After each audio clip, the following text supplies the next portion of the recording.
Welcome along to the April edition of the CIAOPS video newsletter.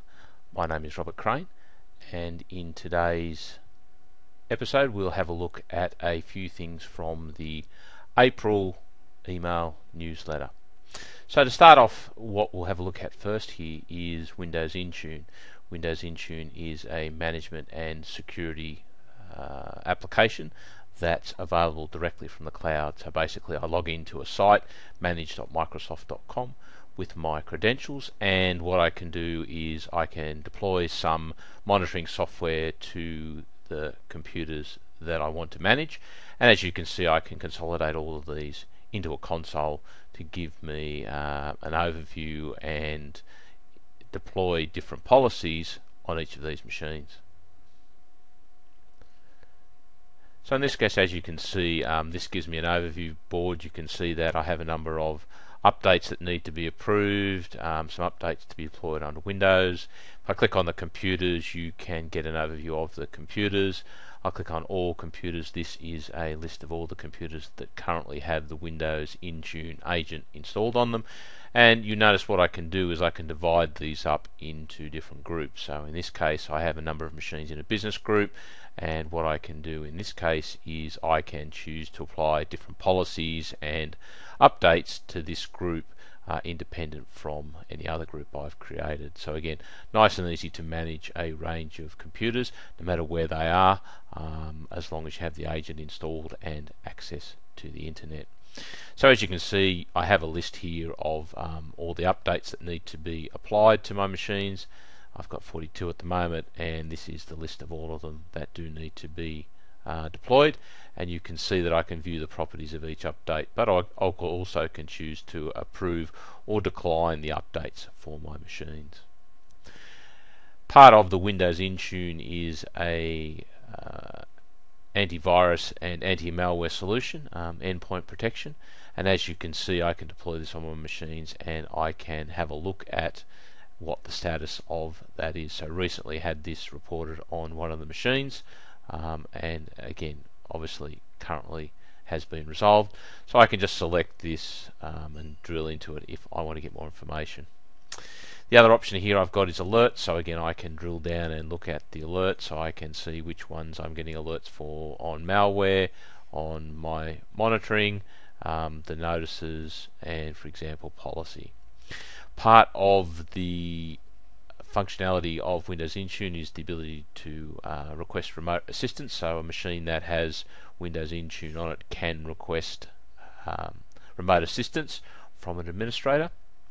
You'll also notice that part of the ability of Windows Intune is to give me an overview of the software and give me a catalogue of what's actually installed on each machine. I can also create reports that will show me some of the hardware spec as well. I can also, for example, set policies on my machine, so I can choose, for example, to have a policy here, and I can apply these policies to different arms of my organization. So again, I can apply a policy to one group and not to another if I choose. So in this case you can see I've got the Windows Intune policy, and if I click on this you can see that I can drill down and I can change a number of settings here that will be displayed on the machine. So again I can work on a number of different policies, and I can apply these policies to different arms of my organization. So in this case, as you can see, I can choose to apply a policy to the business computers but not to the family computers.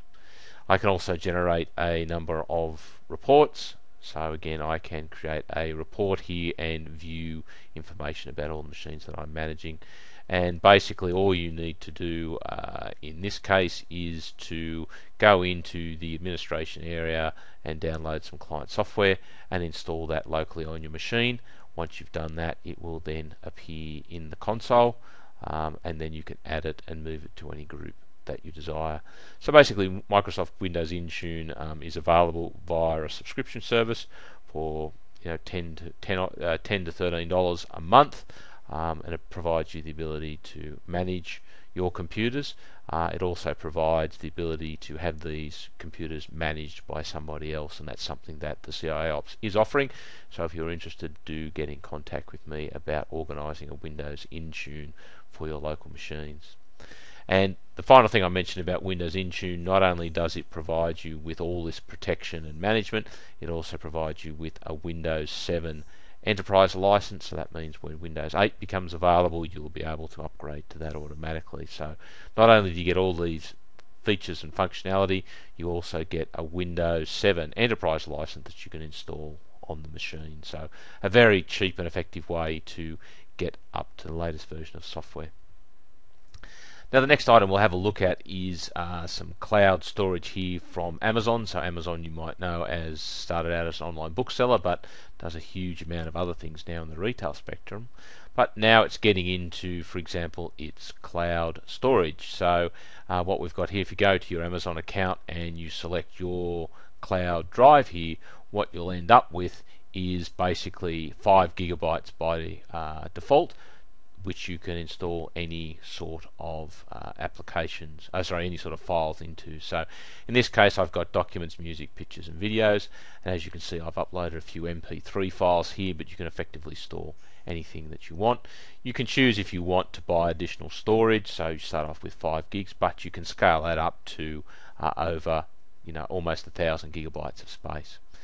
Now, unfortunately, the idea behind this generally is to store your music, and once you've stored your music, if you then clicked on it, you would then be taken to what's known as the Amazon Cloud Player, and that would then play your music. However, at this stage, unfortunately, the Amazon Cloud Player is only available for US customers, but we expect to see that roll out to the worldwide audience over a matter of time. So again, if you've got an Amazon account, have a look, log into the Amazon Cloud Drive, and you'll get 5 gigabytes of space on which to store your files.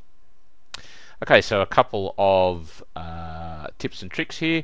One of the tips I recommended was everytimezone.com, a fairly simple site, but as you can see, very graphical, very easy to work out what the time is in any time zone. So you can slide this backwards and forwards, and you can look at all the different time zones. So if you've got to work between a number of different areas around the globe, very handy, very easy, and this again works very well on the iPad.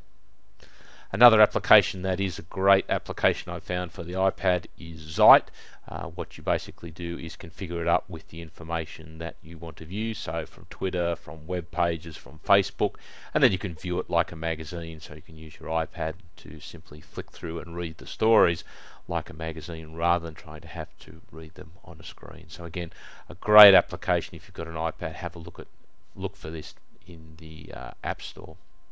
So a bit of a special treat here for you, those who are watching on the video newsletter.